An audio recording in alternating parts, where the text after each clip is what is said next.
When we think of a place or a location, we as people think about the memories we created while there. Naturally, we take photos in hopes to preserve the feeling that that space provides us.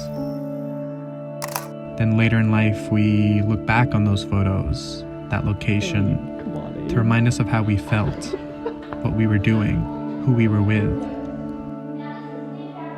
We look back at the moment in our life that we may never get back. We don't think about it, but a location is only a container of which people fill their memories and feelings with. It holds unexpected surprises, adventures, weddings, birthdays, spontaneous road trips to go camping with some old friends. When we take a photo of space, we are capable of carrying these memories and feelings with us.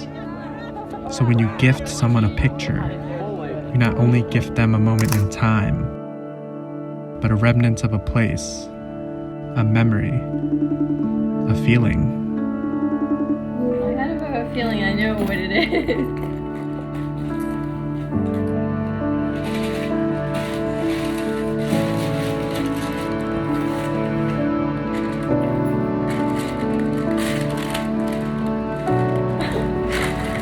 My favorite place.